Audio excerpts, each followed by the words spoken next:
Indonesia sits at the edge of survival. 17,000 islands scattered across a crack in the Earth's crust, where tectonic plates collide with enough force to reshape continents.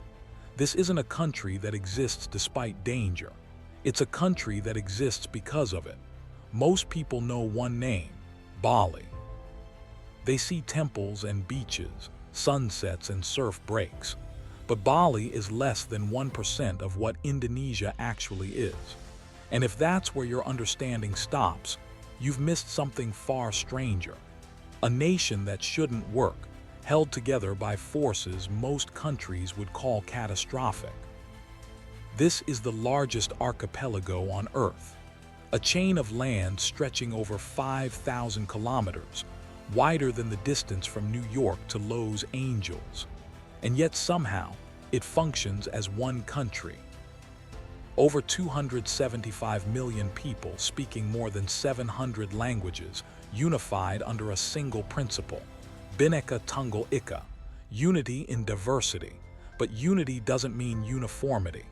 Fly 1 hour across this country and the language changes. The food changes. The religion shifts. Even the animals are different. To the west, tigers and elephants. To the east, cockatoos and tree kangaroos. There's an invisible line running through these islands called the Wallace Line, where Asian ecosystems give way to Australian ones. Cross it, and you enter a different biological world without ever leaving the same nation. Indonesia doesn't just sit between continents. It sits on top of them. Beneath the surface, the Indo-Australian plate is grinding under the Eurasian plate at a rate of 7 centimeters per year. That collision creates something most countries fear: volcanoes, over 120 active ones. More than anywhere else on Earth. And these aren't dormant peaks. They erupt. They reshape the land. In 1815, Mount Tambora exploded with such force that it lowered global temperatures by 3 degrees Celsius. Crops failed across Europe. Snow fell in New England in June. People called it the year without a summer. One volcano in Indonesia changed the weather for the entire planet. But destruction and creation are the same process here. The ash that buries villages also fertilizes the soil. Rice terraces glow green across valleys that were once lava fields. Farmers plant crops on slopes that could erupt at any moment, and they do it knowing the risk, because the alternative is worse. To leave the volcano is to leave the land that feeds you. This is the paradox Indonesia was built on. The thing that kills you is also the thing that keeps you alive. Water tells the same story. Indonesia has more coastline than almost any tropical country, over 95,000 kilometers of it. But this isn't just geography, it's identity. The ocean doesn't surround Indonesia, it defines it. Entire cultures here are amphibious, building homes on stilts, traveling by boat instead of road, reading the stars the way other people read maps. The Austronesian sailors who left these shores thousands of years ago didn't just explore nearby islands. They crossed the Indian Ocean and reached Madagascar, 4,000 kilometers away. Today, people in Madagascar still speak a language rooted in Indonesia. The connection isn't myth, it's written into their words. But the ocean also divides. Some islands in Indonesia are so remote that the people living there had no contact with the outside world until the 20th century. Entire languages exist on single islands, spoken by communities of only a few hundred people. If a storm wipes out the village, the language dies with it. Indonesia is a country where scale and fragility exist at the same time. It's massive, but it's also breakable. And the system that holds it together isn't top-down. It's something stranger. Religion here doesn't follow the rules you'd expect. Indonesia is the largest Muslim-majority nation in the world, home to more Muslims than the entire Middle East combined. but it's not an Islamic state. The constitution recognizes 6 religions. In some neighborhoods, you'll hear the call to prayer. A few blocks away, church bells. In Bali, Hindu ceremonies happen daily, offerings of flowers and incense left on sidewalks, motorbikes, even ATMs. For centuries, this blending worked. Not because people agreed on everything, but because they agreed on something more fundamental. That difference didn't have to mean conflict. Culture here adapts, it absorbs. Islam arrived through trade, not conquest, and it mixed with older traditions. Hindu epics are performed in Muslim-majority regions. Buddhist monuments stand in Hindu villages. The edges blur because the edges were never meant to be hard. And then there's the natural world. Indonesia is home to species that seem engineered to disprove logic. The Komodo dragon, the largest lizard on Earth, hunts prey twice its size using venom and bacteria. The Rafflesia, the world's largest flower, blooms once a year and smells like rotting meat. Orangutans, whose name means person of the forest, build new sleeping nests every night in the canopy, using tools and memory in ways that feel uncomfortably human. These aren't curiosities, they're survivors, species that evolved in isolation, shaped by islands that broke apart and reformed over millions of years. And many of them exist nowhere else. If they disappear from Indonesia, they disappear from Earth. But the strangest thing about this country isn't the volcanoes or the languages or the wildlife. It's that it functions at all. On paper, Indonesia shouldn't hold together. It's too big, too diverse, too unstable. And yet it does. It's the 3rd largest democracy in the world, after India and the United States. When elections happen, millions of people spread across a continent-sized nation all participate in the same process. Ballot boxes are carried by boat, by motorcycle, by foot, to villages that don't appear on most maps. This isn't a country that ignores its contradictions. It's a country built from them. And if you want to understand how, you have to start where most people do. Not because it's typical, but because it's the exception that explains the rule.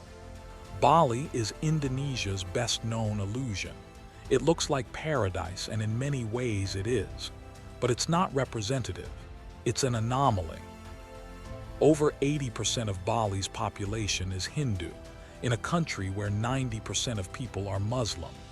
The island has its own calendar, its own rituals, its own way of organizing time. And yet it fits within Indonesia, not despite its difference, but because of how Indonesia was designed. The island itself is small, about 5,700 square kilometers.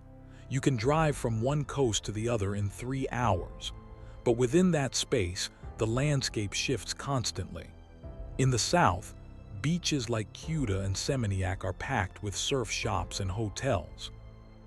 An hour north, rice terraces cascade down hillsides in patterns that haven't changed in 1,000 years. These terraces aren't decorative. They're infrastructure. The Subak system, recognized by UNESCO, is a water management network that links temples, villages, and fields into a single functioning organism. Farmers don't irrigate independently. They coordinate. Water flows according to a schedule set by priests based on lunar cycles and religious calendars. Miss your turn and your crop dies. Work together and everyone eats. This is the logic that makes Bali work. Not independence, but interdependence. And it scales up. In Ubud, the cultural center of Bali, art isn't something you go to see. It's something embedded in daily life. Woodcarvers work in open-air workshops. Dancers perform in village squares, not for tourists, but for temple ceremonies. The sacred monkey forest isn't a zoo. It's a sanctuary where wild macaques live among ancient temples, because the line between nature and worship was never drawn. And then there's Mount Agung, the island's highest peak, over 3,000 meters, rising in the distance no matter where you stand. Balinese Hindus consider it the spiritual axis of the island, the home of the gods. When it erupted in 1963, it killed over 1,000 people. And after the ash settled, villagers returned to the slopes, not out of ignorance but out of conviction. The mountain gives life. The mountain takes life. You don't leave because of that. You stay because of it. But Bali is an outlier. Across the water, the rest of Indonesia operates under different rules. 30 minutes by boat from Bali, Nusa Penida rises like a broken tooth from the ocean. The cliffs here don't slope. They drop. Sheer walls of limestone falling 200 meters into water so clear you can see the reef below. This isn't the Bali tourists expect. Kelingking Beach is the most photographed spot on the island, a viewpoint where the cliff curves into the shape of a Tyrannosaurus rex. From above, it looks dramatic, but descend the trail, steep and narrow and crumbling in places, and you realize this isn't a tourist site. It's a test. The beach at the bottom is nearly deserted because most people turn back halfway down. Nusa Penida doesn't make things easy. There are no resorts. The roads are rough. The infrastructure barely exists. And yet, between July and October, divers come from all over the world to see the mola mola, the ocean sunfish. These creatures are prehistoric looking, weighing over 1,000 kilograms, drifting in the cold currents that rise from the deep. They appear here and nowhere else in Indonesia.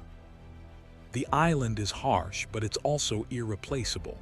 Just across the channel, Nusa Lembongan and Nusa Ceningan offer something different. Smaller, quieter, less dramatic.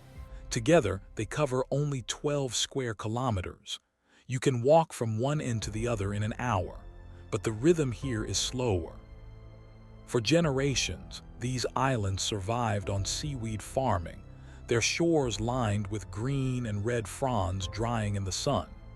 Tourism has reshaped the economy, but the tides still dictate the schedule. Mushroom Bay on Lembongan is shallow and calm, the water so transparent that boats seem to float on air. Yungat Batu, the main village, stretches along a narrow beach where surfers ride waves with Mount Agung visible in the distance. The yellow suspension bridge connecting Lembongan to Ceningan sways when you walk across it, a reminder that everything here is temporary, held together by just enough. And then there's the Blue Lagoon on Ceningan, a pool of water so intensely turquoise it doesn't look real. Locals leap from the cliffs into it, disappearing into the color and surfacing to cheers. It's not a tourist attraction. It's just something people do. These islands don't try to impress. They exist quietly, tucked between the famous and the forgotten.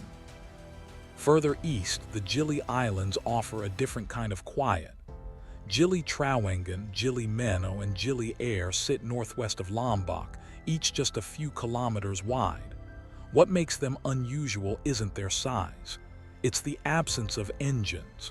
No cars, no motorbikes. Just bicycles and horse-drawn carts called sidomos. The result is a silence most places have lost. You hear waves. You hear birds. You hear conversations from across the street. At night, the only lights are from restaurants and stars.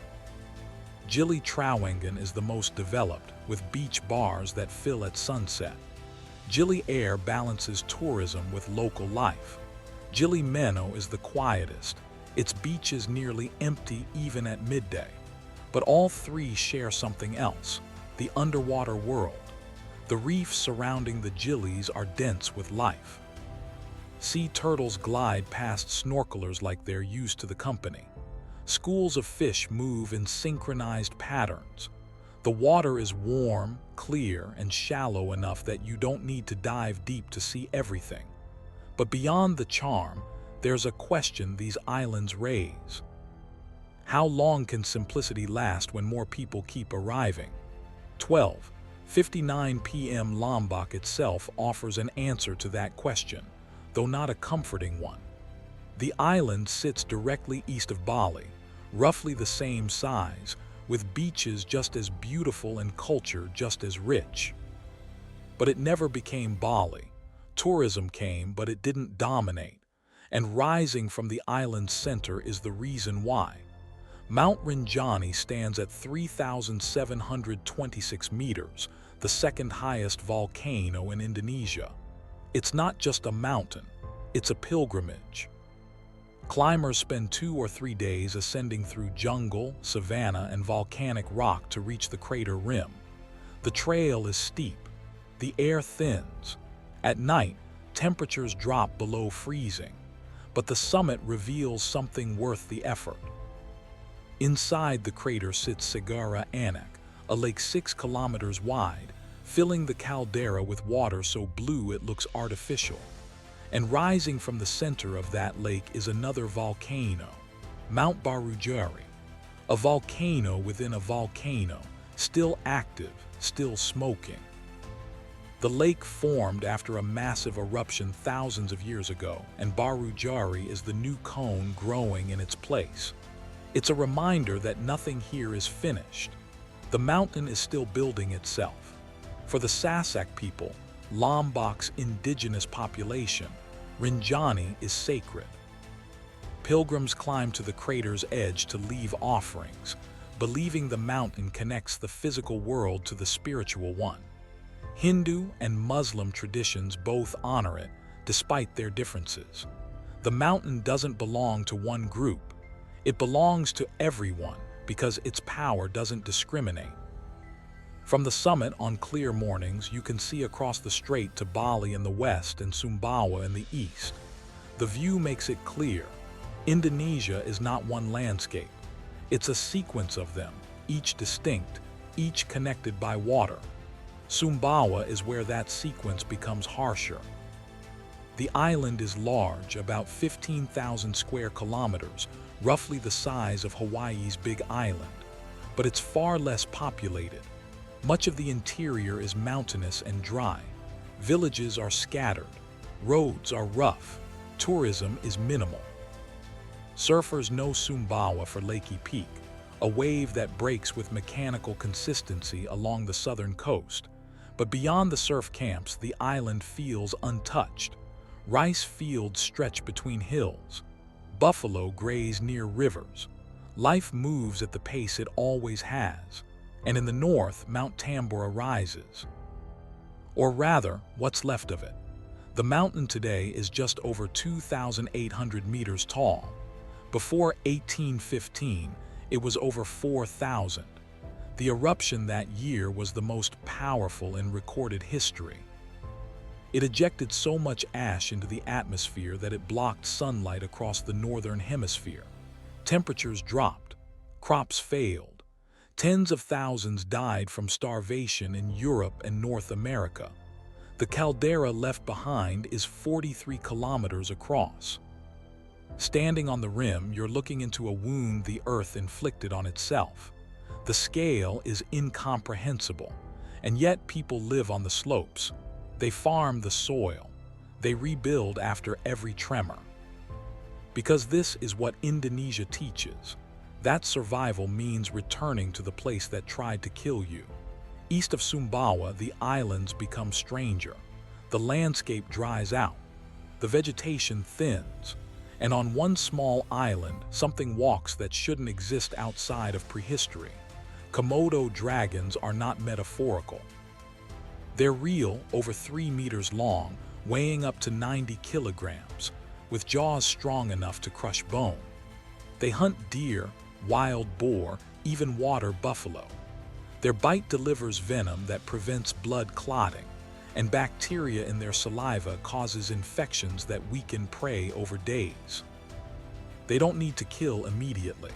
They just need to bite once, then wait. Komodo Island itself is dry and barren, its hills covered in savanna rather than jungle. The dragons move slowly, tongues flicking to taste the air. They look ancient because they are.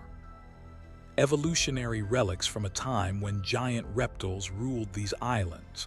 But the island offers more than dragons. Pink Beach, one of only a handful in the world, gets its color from red coral fragments mixed into the white sand. The reef offshore is part of the Coral Triangle, the most biodiverse marine region on Earth.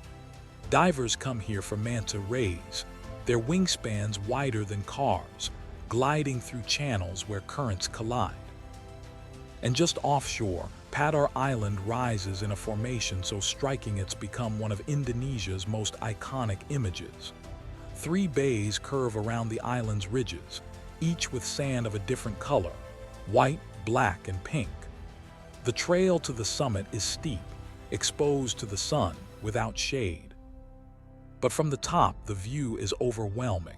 Jagged peaks, turquoise water, and the endless chain of islands stretching east toward Flores. Padar is uninhabited. No villages, no roads, just rock and grass and sea. It feels like a place humans were never meant to reach. And yet boats arrive daily, carrying people who climb just to see what the edge of the world looks like. Further east, Flores stretches long and narrow, its spine a chain of volcanoes. This is where Indonesia's strangeness reaches a peak. Not because of size or population, but because of what the land contains. Mount Kelimutu sits near the eastern end of Flores, its summit crowned with 3 crater lakes. But these aren't ordinary lakes. Each one is a different color. One glows turquoise. Another is dark green. The third shifts between red, brown, and black. And the colors change. Not over centuries, but over months, sometimes weeks. No one can predict when or why. Scientists explain it as chemical reactions between volcanic gases and minerals in the water. But the Leo people who live near the mountain have a different interpretation. They believe the lakes are where souls go after death. The turquoise lake holds the spirits of children. The green lake holds the elderly. The dark lake holds those who lived with malice. Standing on the crater rim at sunrise, the lakes shimmer in the early light. Mist rises from the water. The colors seem to glow from within. It doesn't feel like geology. It feels like something deeper, something the mountain is trying to say. Kelimutu is a reminder that not all of Indonesia's power is violent. Some of it is quiet, slow, and impossible to explain. But return to Java, and the violence returns. Mount Bromo sits inside a massive caldera, surrounded by a desert of volcanic ash called the Sea of Sand. Before dawn, jeeps carry tourists up to viewpoints on Mount Peninjakan. As light breaks, the caldera reveals itself. Clouds pour over the rim. Bromo's crater smokes in the center. Behind it, Mount Semeru, Java's highest peak, puffs ash into the sky. The landscape looks lifeless, but it's not. The Tenggirese people live here, farming the edges of the caldera, raising horses that carry tourists across the ash. Every year, they hold the Yadnya Kasada festival, climbing to Bromo's crater to throw offerings inside. Rice, vegetables, even livestock. Gifts to the mountain to keep it calm. But Bromo doesn't stay calm. It erupts regularly, sometimes every few years. The ash blankets fields. The sulfur poisons the air. And still people return. Because the alternative, leaving the mountain, means abandoning the land that defines them. Not far from Bromo, hidden in a narrow canyon, water falls in a way that feels almost sacred. Madakaripura waterfall drops 200 meters into a gorge surrounded by cliffs. Streams pour from every direction, turning the air into mist. Sunlight filters through the opening above, catching the spray, making the whole space glow. Legend says this was the meditation site of Gajah Mada, the military commander who unified much of Indonesia under the Majapahit Empire in the 14th century. Whether or not he actually came here, the place feels like somewhere you'd go to think. The sound of water drowns out everything else. The walls close in. You're alone with the mountain. But if Madakaripura feels like a secret, Tumpaksu is the opposite. This is spectacle. A semicircle of cliffs erupts with water, dozens of streams falling 120 meters into a basin below. From above, it looks like a curtain. From below, it's chaos. The roar is constant. Rainbows arch through the spray. Mist soaks everything. The trail down is treacherous, slippery rocks and bamboo ladders, the kind of path that makes you question whether you should have come. But at the base, surrounded by the thunder of falling water, the effort makes sense. This is what Indonesia does. It makes you work for beauty, and then it gives you more than you expected. East Java holds one more wonder, and it's the strangest. Mount Ijen's crater glows blue at night. Not the orange of lava, but electric blue flames that rise from the ground, caused by sulfur gas igniting as it escapes from vents. It's one of the only places on Earth where this happens, and it only appears in darkness. But dawn reveals something else. The crater holds a lake, nearly a kilometer wide, filled with water so acidic it can dissolve metal. The color is surreal, a bright turquoise that doesn't look natural, and it's not. The acidity comes from sulfuric gases dissolving into the water, creating a pH close to 0. Miners descend into the crater every day, breaking chunks of solid sulfur from the vents and carrying them up in woven baskets. Each load weighs 70 kilograms or more. The climb out is steep, the air toxic. They wrap wet cloths around their faces, but it's not enough. The work destroys their lungs, and yet they return because the sulfur pays better than anything else available. Ijen is beautiful and brutal at the same time. It's a place where people turn poison into income, where survival depends on proximity to the thing that's killing you. And across the island, in the city of Yogyakarta, that tension between survival and culture plays out in a different way. Yogyakarta, known as Jogja, is where Java's past refuses to disappear. It's not the capital, it's not the largest city, but it's the place where Indonesian identity feels most concentrated, most deliberate. The Sultan still rules here, not as a figurehead, but as a living institution.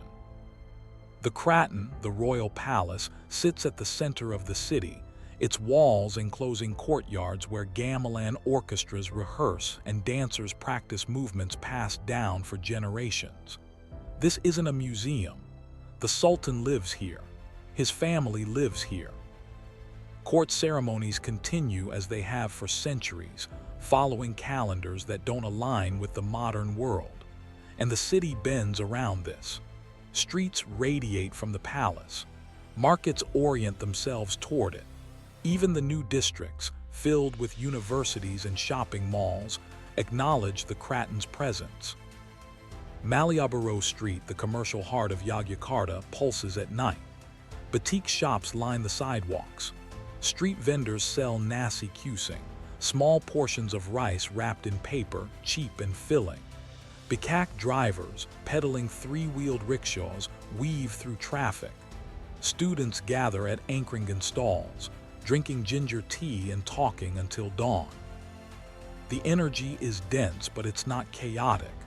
There's a rhythm to it, a pattern that repeats. And just outside the city, that pattern becomes stone.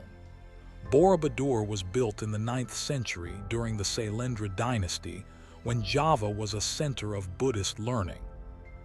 The temple is massive, constructed from over 2 million stone blocks, stacked without mortar. It rises in 9 levels, each one representing a stage of spiritual ascent. The base is square, representing the earthly realm. The middle terraces are square but smaller, symbolizing transition. The top 3 levels are circular, holding 72 bell-shaped stupas, each containing a Buddha statue. Walking the terraces is meant to be meditative, a slow circumambulation that mirrors the path to enlightenment. Pilgrims move clockwise, reading the relief panels carved into the walls. Over 2,600 panels, each depicting scenes from Buddhist texts. Stories of past lives, moral lessons, cosmic battles. It's scripture made visible, a library built from stone. From the top, the view stretches across rice fields and distant volcanoes.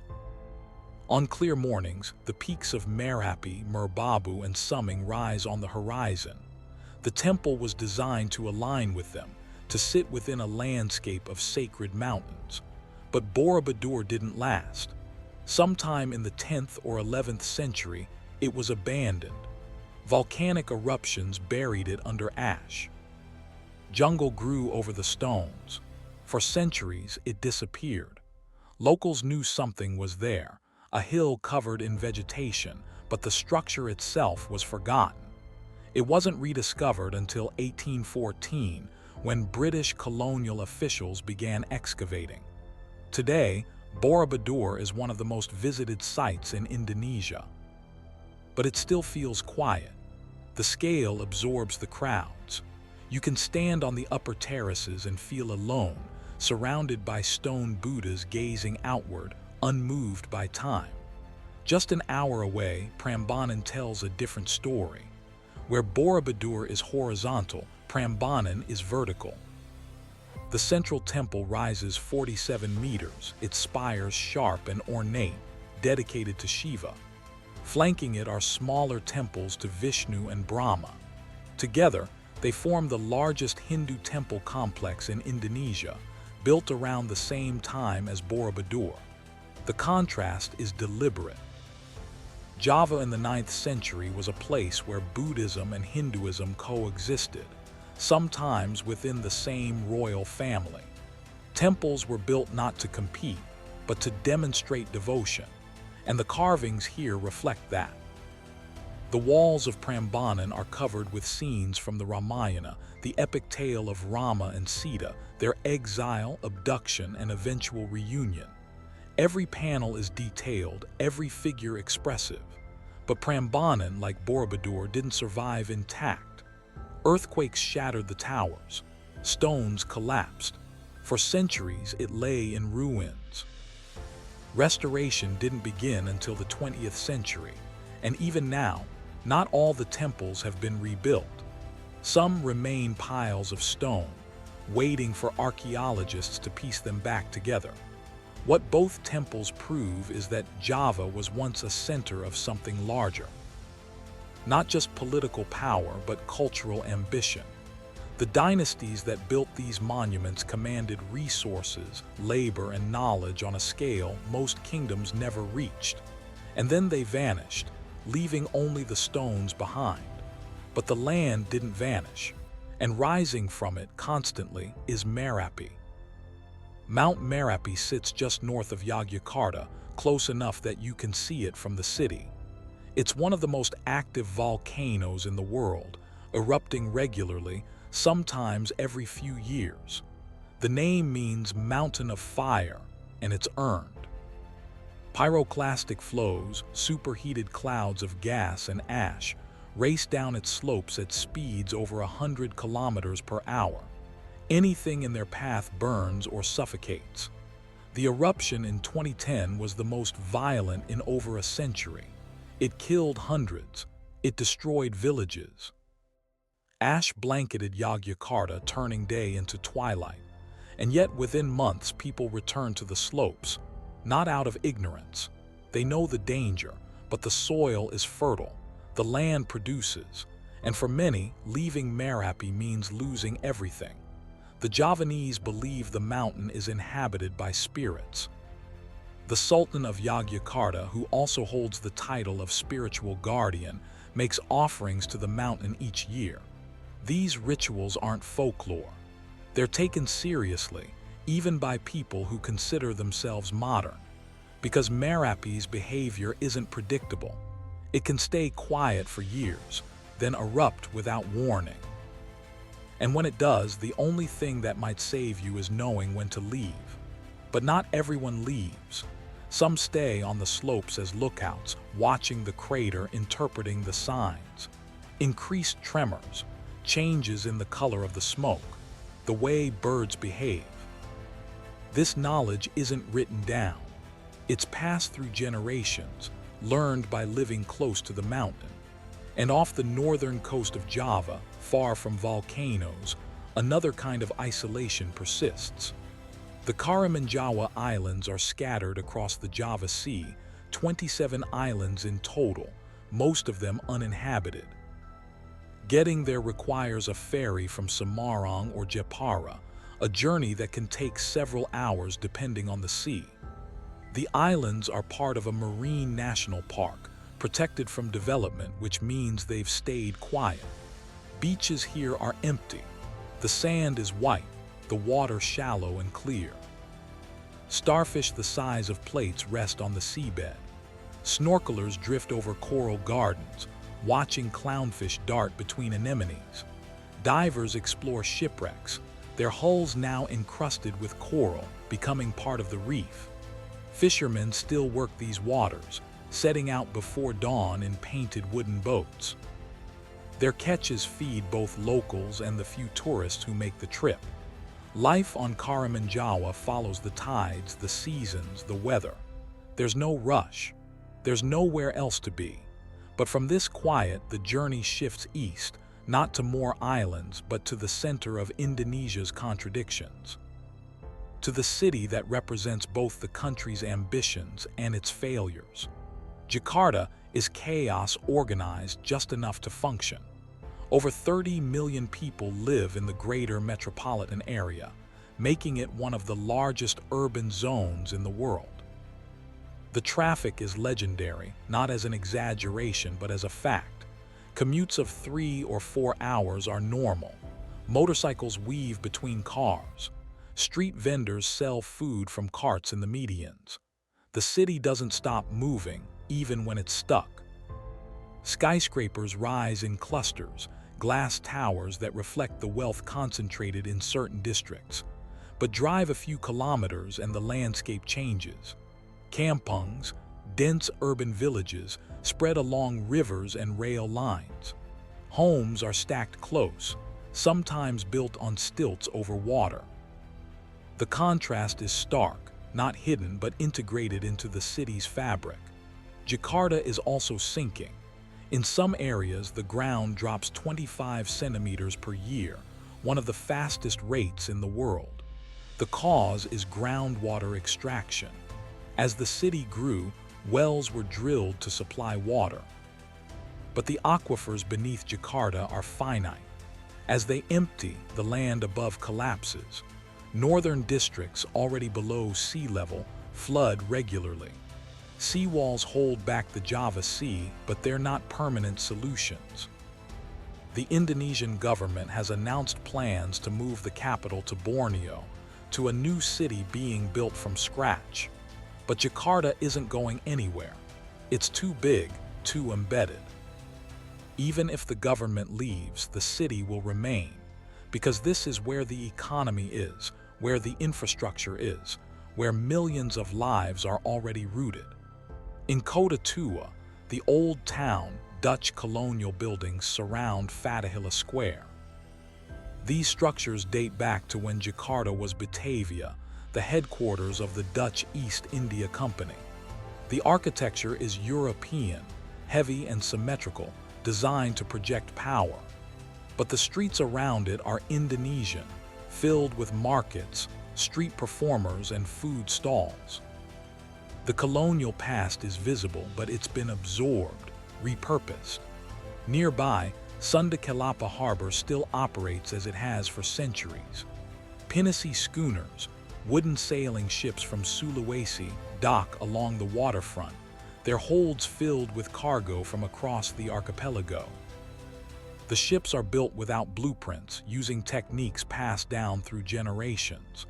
They're slower than modern vessels, less efficient, but they still work. And they're still here. Jakarta is everything Indonesia is: overcrowded, unstable, resilient, and indifferent to whether it makes sense. It doesn't try to be elegant. It just tries to survive. But at the western tip of Java, survival takes a different form. Ujung Kulon National Park covers the far end of the island, a peninsula of rainforest, swamp, and beaches that few people visit. It's remote, difficult to reach, and that's the point. This is one of the last refuges of the Javan rhinoceros, one of the rarest large mammals on Earth. Only around 70 remain, all of them in this park. The Javan rhino is smaller than its African relatives, with a single horn that rarely grows longer than 25 centimeters. They're shy, solitary, almost never seen. Camera traps capture images of them moving through the forest, but direct sightings are rare even for researchers. Ujung Kulon is also a place shaped by disaster. In 1883, the eruption of Krakatoa sent tsunamis crashing into this coast. The waves stripped the land of vegetation, killed thousands, and reshaped the shoreline. The peninsula was left barren, but the forest returned. Today, it's dense, tangled, difficult to navigate, and that difficulty is what protects the rhinos. The park also includes islands offshore, where coral reefs and mangroves create habitats for dolphins, sea turtles, and hundreds of bird species.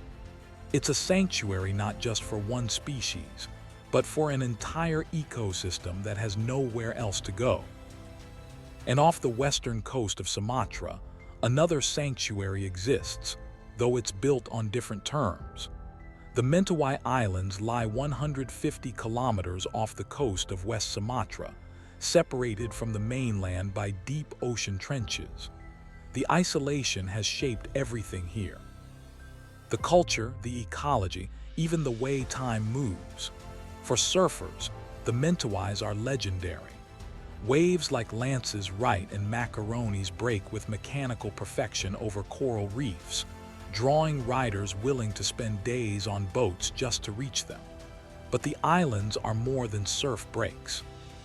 The Mentawai people have lived here for thousands of years, their society organized around animist beliefs that see spirits in rivers, trees, and animals. They live in Uma, traditional longhouses built from wood and palm thatch, constructed without nails. The structures can hold entire extended families, sometimes 20 or 30 people under one roof. Shamans, called Saikre, mediate between the human world and the spirit world. They perform rituals to heal illness, ensure good harvests, and maintain balance. These practices aren't performances for outsiders. They're functional, embedded in daily life, and they've survived despite pressure from both the Indonesian government and missionary groups to abandon them. The Mentawai Islands are a reminder that isolation isn't always a disadvantage. It can be protection. When the outside world can't reach you easily, it can't change you as quickly.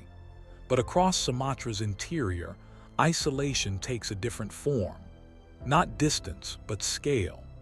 Lake Toba is the largest volcanic lake on Earth, stretching 100 kilometers long and 30 kilometers wide. But calling it a lake understates what it is. This is the scar of a supervolcano, one that erupted 74,000 years ago with a force so extreme it nearly ended human existence. The eruption ejected 2,800 cubic kilometers of material into the atmosphere, blocking sunlight for years. Global temperatures dropped. Ecosystems collapsed. Genetic evidence suggests the human population shrank to as few as 10,000 individuals. Today, the caldera is filled with water, calm and deceptively peaceful. At its center rises Samosir Island, larger than Singapore, formed from magma that pushed up after the eruption. The island is home to Batak villages, their traditional houses built with towering pointed roofs that curve upward like ships. The Batak people have their own language, their own script, their own music played on instruments carved from bamboo. Standing on the shores of Lake Toba, it's difficult to grasp the violence that created it. The water is still. The mountains around it are green. But you're standing inside one of the most powerful geological events in human history. And the fact that life returned, that people built villages here, that the lake became a place of beauty instead of a wasteland, says something about how resilience works. It's not about avoiding disaster. It's about what you build after. Not far from the northern edge of the lake, water falls from the cliffs in a single vertical drop. Sapaizo waterfall cuts through the landscape like a blade. The name means like a knife, and it's accurate. The water falls 120 meters, almost perfectly straight, from a cliffside opening into a gorge below. From the viewing platform above, the fall looks delicate, a thin silver line against green stone. But descend the stairway carved into the cliff, and the power becomes clear. The roar is constant. Spray fills the air. Rainbows form and dissolve in the mist. The waterfall is fed by an underground river that emerges suddenly from the rock, as if the mountain decided to release what it had been holding. And in a way, that's what all of Sumatra does. It holds immense forces, volcanic, biological, hydrological, and releases them in moments of sudden intensity. In the forests south of Lake Toba, that intensity is quieter but no less important.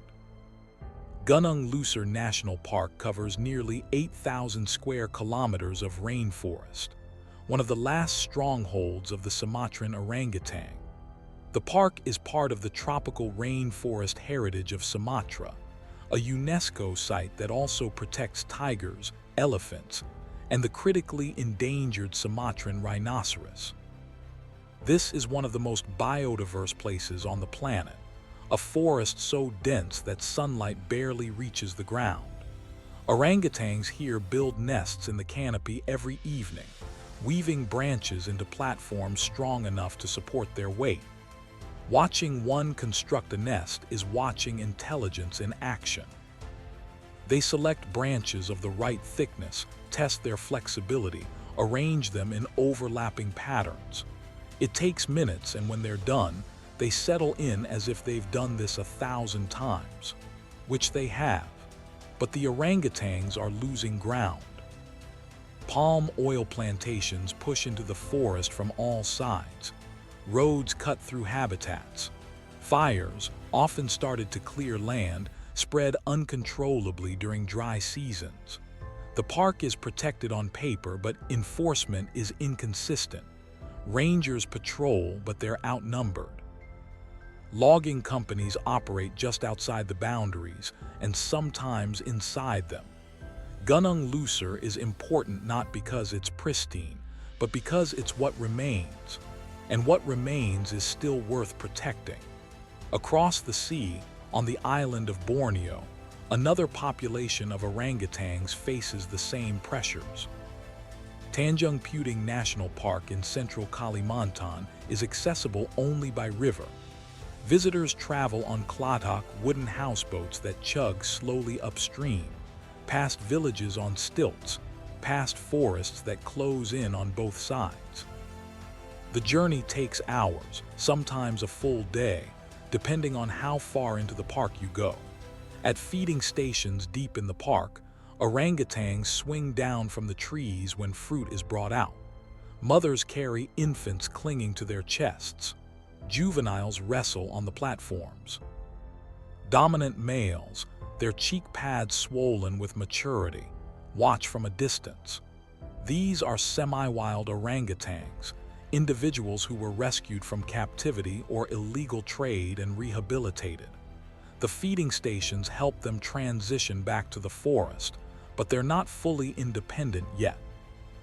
Beyond the orangutans, the park shelters proboscis monkeys, their noses absurdly long, their bellies swollen from digesting leaves. They move through the canopy in groups, leaping between trees with more confidence than grace. Clouded leopards hunt here, though they're rarely seen. Crocodiles rest on riverbanks, motionless until a boat passes too close. Tanjung Puting is wild, but it's also fragile. The forests outside the park are being cleared faster than they're growing back. And once the forest is gone, the animals have nowhere to go. But far to the east, beyond Borneo, beyond Sulawesi, the ocean opens into something stranger. The Maluku Islands, once called the Spice Islands, are scattered across the Banda Sea like fragments of a forgotten empire. For centuries, these islands were the only place on Earth where nutmeg and cloves grew. Traders risked storms, pirates, and disease to reach them. Wars were fought over them. The Dutch East India Company built forts to control them, turning spices into a monopoly more valuable than gold.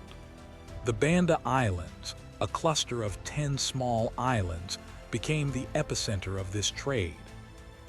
Nutmeg trees covered the hillsides, their fruit splitting open to reveal red threads of mace wrapped around the seed.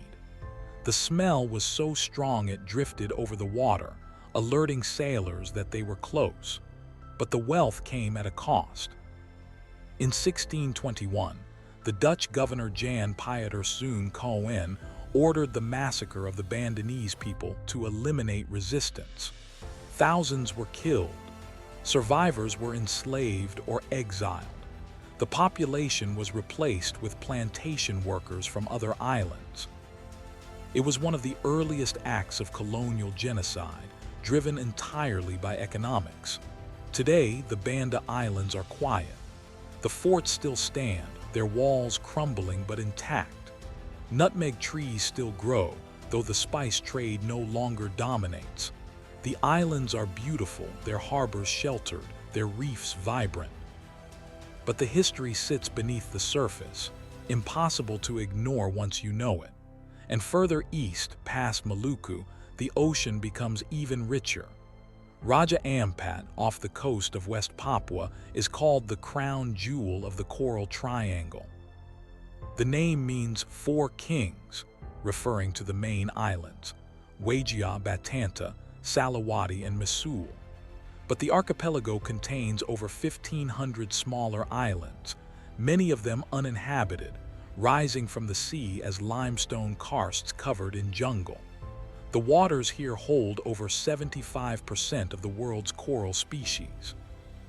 That statistic is difficult to comprehend until you see it. Dive beneath the surface and the reef explodes in color. Soft corals sway in the current. Hard corals branch like trees. Fish move in schools so dense they block the light. Manta rays glide past, their wingspans wider than a car.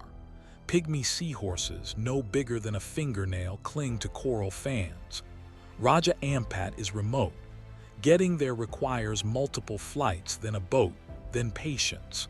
There are no large resorts, no crowds. The islands remain largely untouched because they're difficult to reach, and that difficulty is what keeps them intact. But even Raja Ampat faces pressure. Climate change is warming the water, stressing the corals. Illegal fishing still happens, though enforcement has improved. The balance is delicate. And the question is whether isolation will be enough to protect it. South of Raja Ampat, off the coast of Sulawesi, another marine park offers a different kind of protection.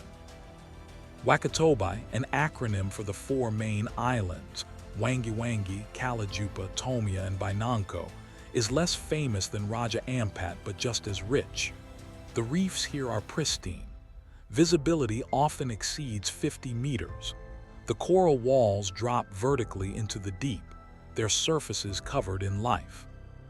The Bajo people, sea nomads who have lived on these waters for generations, build homes on stilts over the reef. They navigate by stars and currents, their knowledge of the ocean passed down orally. They fish, but sustainably, taking only what they need. Their relationship with the sea isn't extractive. It's reciprocal. Wakatobi has stayed quiet because it's far from major population centers. Tourism exists, but it's small scale, mostly dive-focused.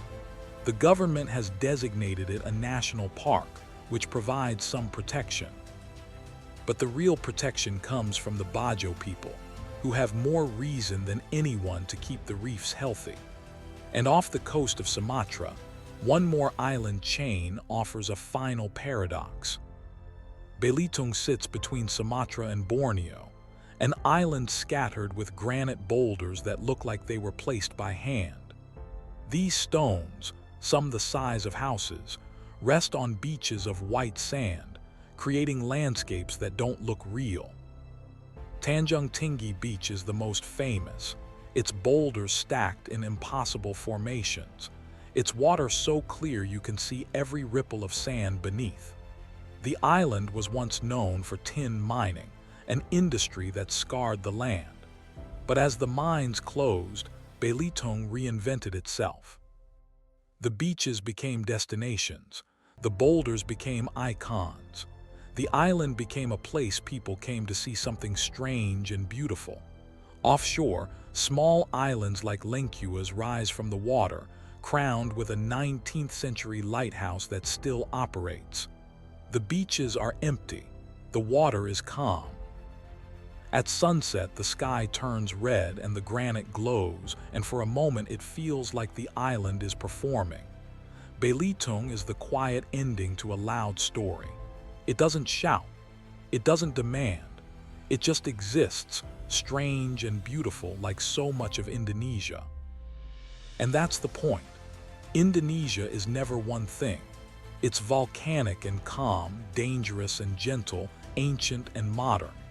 It's a country that shouldn't work, held together by water, shaped by fire, and inhabited by people who learned long ago that survival means adaptation. Not resistance, but flexibility. Not control, but coexistence. Every island is a story. Every mountain, every reef, every village. And no matter how many you visit, there will always be more. More languages you haven't heard. More traditions you haven't seen. More places that don't appear on maps. Indonesia doesn't end. It just continues, stretching across the equator, scattered across the sea, impossible and undeniable. And maybe that's what makes it extraordinary. Not that it exists, but that it keeps existing against every force that says it shouldn't.